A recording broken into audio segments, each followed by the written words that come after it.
Hello and welcome back to the Entertainment Vortex and our second episode for Killing Floor 2. Like we said in the last episode, this is a game that came out a few years ago, but the developer reached out and let us know they had a beta that was going on that was public to all on their test server. So we went on Steam, re-downloaded the game because we did already own it, and fired up that test server to check out the new content. Plus, it has been so long that there's a ton of new content for us. The whole game looks different. So in this episode, I want to go through and show you guys the class system, which is called the perk system in this game, how cosmetic and microtransactions work in this game, and any other systems that are lying in the works here. So let's start out with the class system, because that's the most fun part of this game, in my opinion. They call them perks. And there are 10, as you can see along the left-hand side here. You do level up in them. This does have RPG elements. The Gunslinger, I am level 5. Field Medic, I am 4. And a Commando, I am 1. Each class has two ways you can get experience for it. The main one, is just dealing damage with their weapons. So weapons that are designated to that class. The second is different per class. So for the Gunslinger, for example, it's getting headshots with the Gunslinger weapons. The Field Medic, it's healing teammates. And then the support, which is what Gallows is playing as his main, is welding doors. So different characters, different classes, have different ways of gaining experience and different focuses. Now, the secondary part of it is these perk bonuses here. As you level up, these go up. You can see how much they go up right here, 3% per level as an example. And you get better at what you're supposed to be strong with. So with the Gunslinger, you get better at your weapon damage, bullet resistance. They all get better at movement speed, and then recoil. And then Z time is that slow motion. If you watched our last episode, that happens quite a bit. They also shows your starting loadout at the bottom. This just goes up as you level up, and I'll show you the Field Medic so you kind of see how it's different.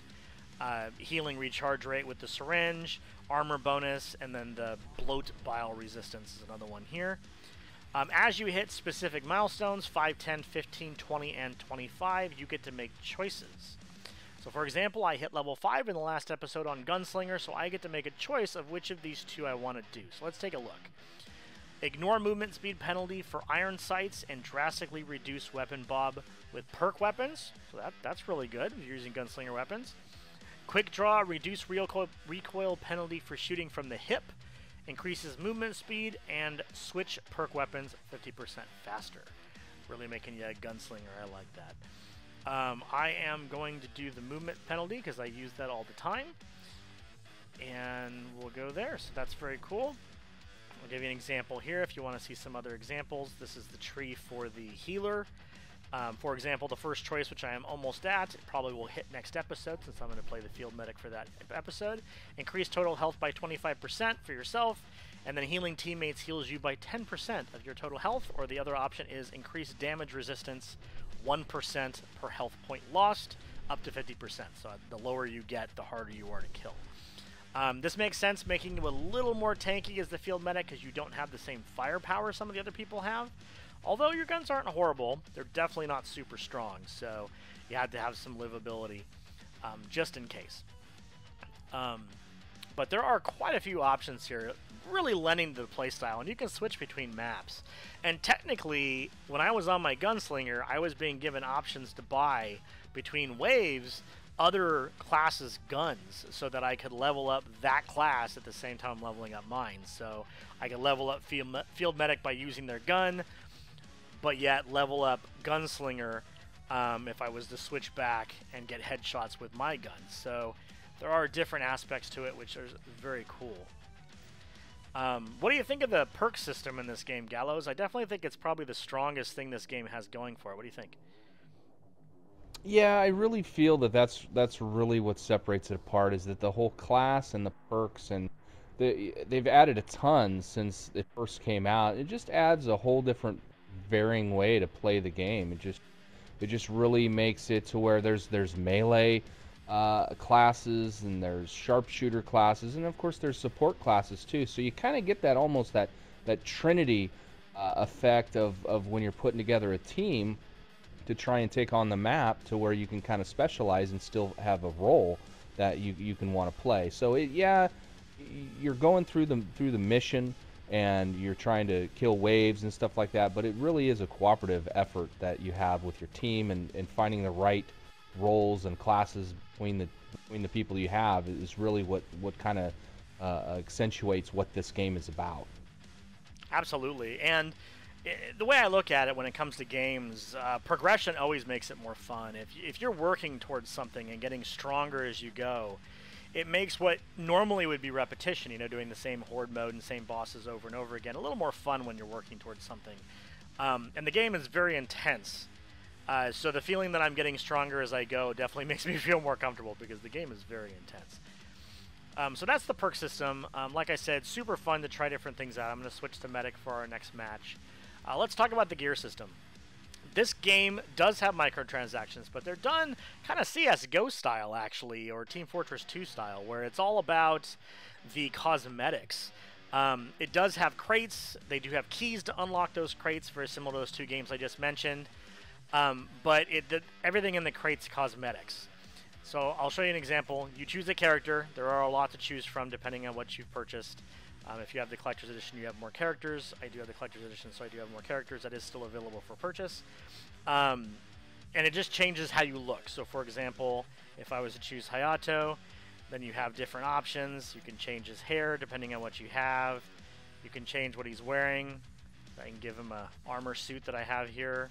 Or I can go back to his normal suit, choosing the colors. And then they've got all these accessories you can get from crates, changing the way he looks. As you can see, I had a mask on him. You have 3 slots. You have a mask slot, a hat slot, and a third slot that I think a backpack slot. Because you can have like sunglasses and a hat on. So I think you can have like sunglasses, hat, and a backpack is kind of the idea. So there's a little bit of options here. I'm going to switch back to my character here. The vault is interesting. This, as far as I can tell, is just oh, my graphics are freaking out. Is just a way for you to unlock free loot crates. Let's see if I can go back out and make that not do it. Nope. Sorry, just gonna have to bear with the graphics going crazy.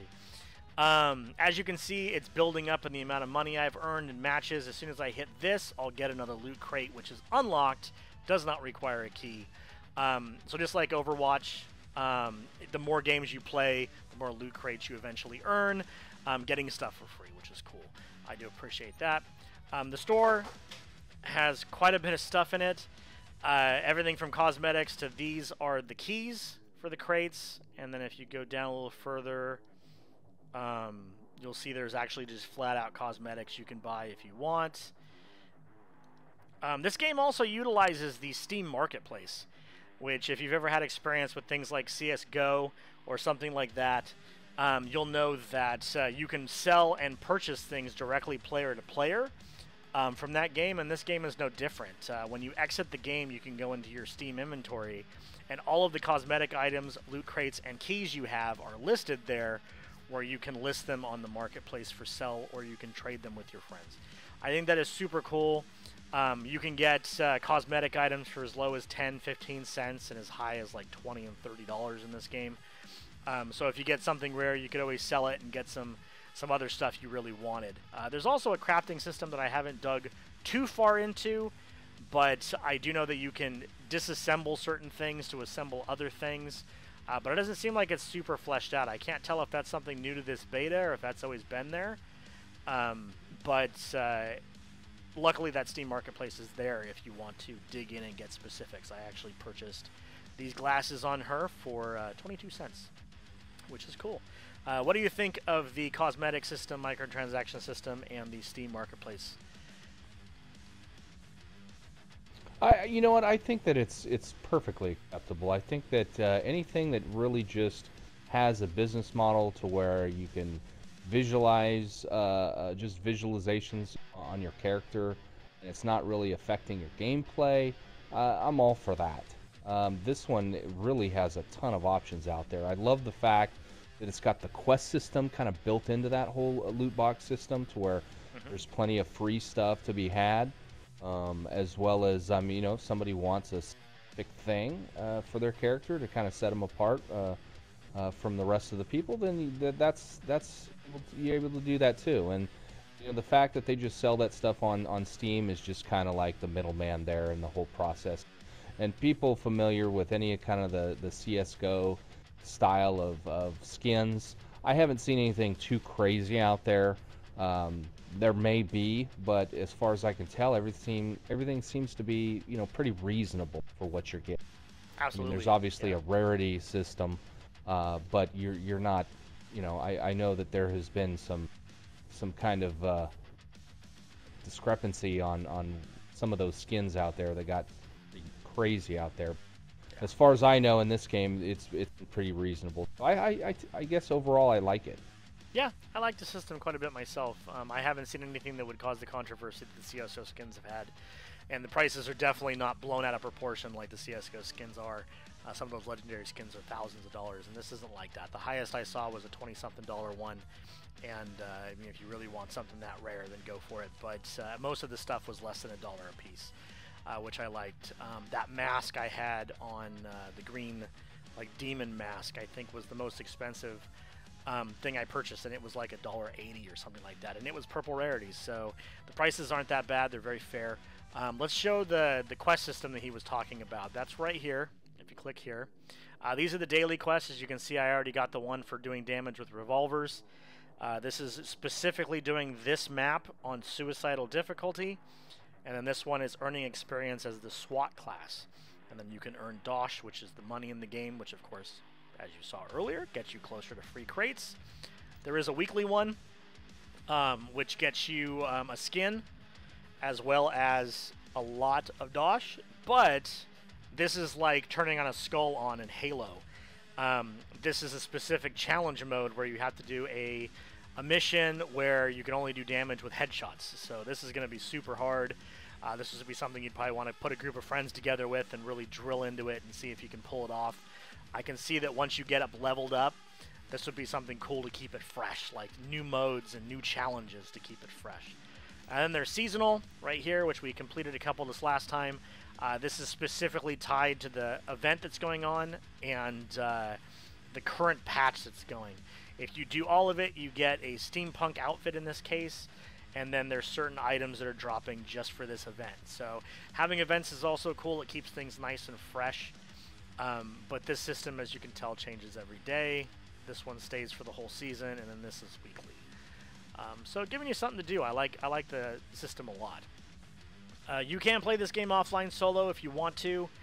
This is a server system, so you are logging into people's servers that they've set up or they're paying for or running from their house, etc. Kind of like Team Fortress 2 does. So do keep in mind that the ping is going to be really important. You can get a bad connection to some people. There's an endless mode and a survival mode. Endless just keeps going wave after wave after wave. Survival is usually a limited number of waves. I think it's 6, 8, or 10, and then a boss. And then it's done, and then you go to a new map and start over again. Different difficulties, of course.